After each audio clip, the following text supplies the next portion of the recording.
Din que unha imaxe vale máis que 1000 palabras e por iso esta mañá o Partido Popular quiso mostrar vídeos e fotografías que demostran a presenza de roedores en Pontevedra. Rafa Domínguez cree que o goberno municipal está máis preocupado no compost que na limpeza da cidade e por iso se aconsello un plan de derratización urxente.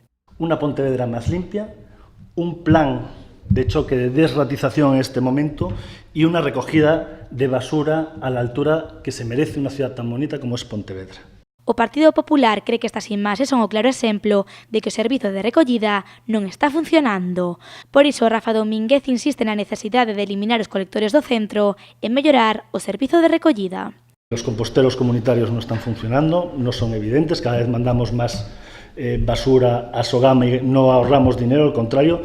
Lo segundo, nos habían prometido que con el compost iba a bajar el recibo y hemos visto que suba.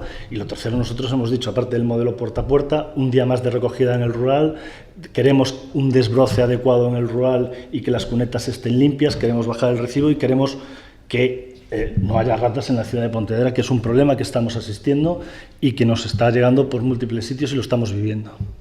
O goberno municipal non pasou por alto estas declaracións.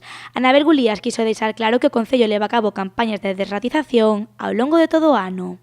As campañas de desratización faise periódicamente, non é ningún segredo, estamos facéndoas constantemente, non só en agosto, senón durante todos os meses do ano. E, bueno, eu dicir que se ven ratas paseando pola cidade parece máis unha postal apocalíptica que a realidade da cidade, non?